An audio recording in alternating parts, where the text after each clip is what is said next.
Bonjour à tous et à toutes et bienvenue dans notre rendez-vous spirituel.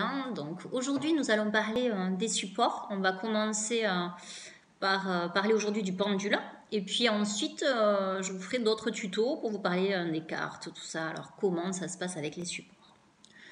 Qu'est-ce qu'un support? Un support, c'est une aide qui va aider notre médiumnité. C'est-à-dire que on me parle de là-haut.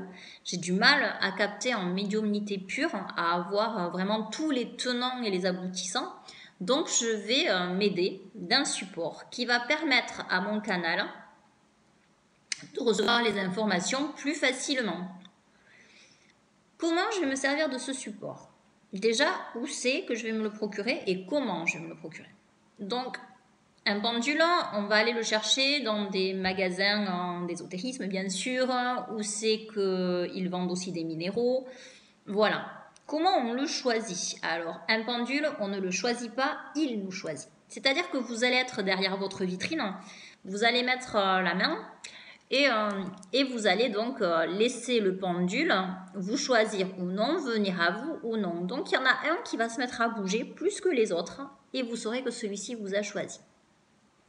Donc c'est celui-ci que vous allez prendre. Vous pouvez bien sûr en prendre un autre qui vous plaît, mais voilà, celui qui va être le plus réceptif à vous, c'est celui qui va vous choisir.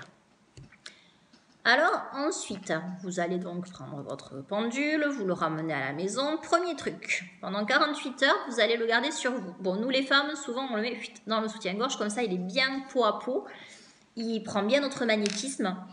Et on va le garder 48 heures comme ça. On va dormir avec lui, bien sûr, parce qu'on n'est pas tout le temps avec le soutien-gorge.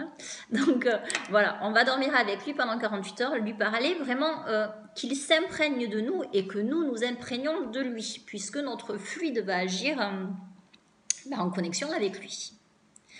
Ensuite, comment je vais voir que ce pendule me répond et est-ce qu'il me répond juste ou pas? On va commencer par des questions simples, voir si il est connecté.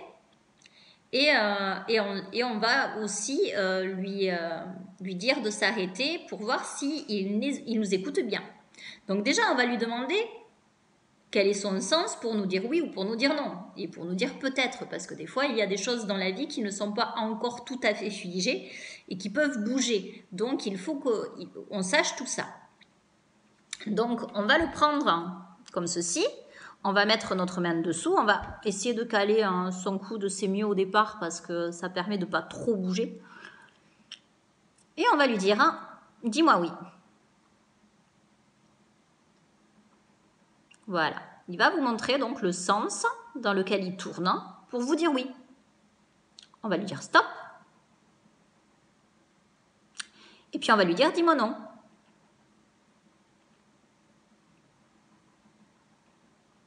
Voilà, il montre qu'il tourne dans l'autre sens pour nous dire non.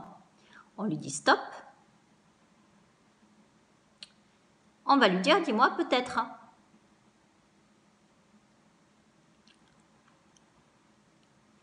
Voilà, il montre qu'il va de gauche à droite pour me dire peut-être. Et on va lui dire stop. Merci. Voilà, il va donc, maintenant vous savez comment il fonctionne et comment il vous répond. C'est plutôt important. Donc déjà, voilà, vous avez fait la base. Vous savez que votre pendule vous répond, qu'il est connecté à vous. Maintenant, vous allez vouloir peut-être chercher des objets, aller un peu plus loin dans votre connexion avec votre pendule. Et pour ce faire, pour voir un petit peu comment il réagit, vous allez agir avec les objets autour de vous. Alors, par exemple, voilà, je mets donc, je fais pas de pub, mais donc je mets ma boîte de chewing-gum et je vais demander à mon pendule, tout simplement, pardon, où est ma boîte de chewing-gum? Et vous allez voir qu'il va bouger de plus en plus vers la boîte de chewing-gum pour aller la toucher.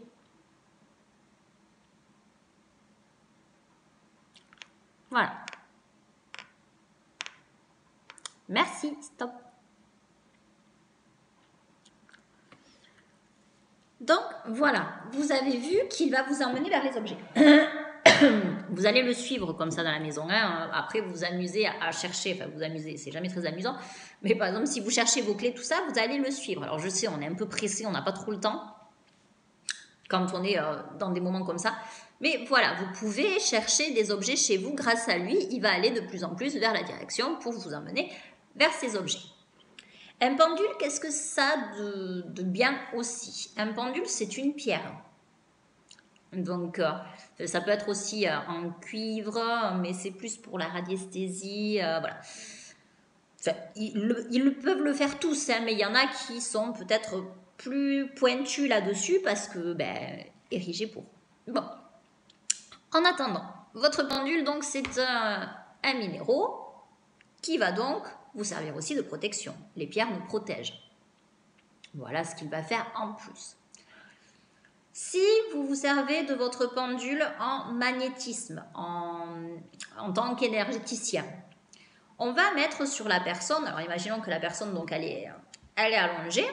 Ici, j'ai sa tête, ici, son torse, ici, ses jambes, ses pieds. Bon, je vais aller avec mon pendule sur chaque zone de la personne pour voir déjà si les chakras tournent bien. Si votre pendule tourne en vous disant oui, c'est que le chakra tourne dans le bon sens.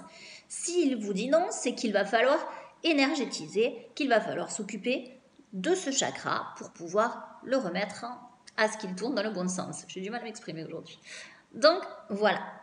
Si vous avez fait un travail de magnétisme et que vous voulez savoir si le travail est terminé, que vous avez un doute, prenez votre pendule, vous le mettez dessus, il va vous dire oui ou non.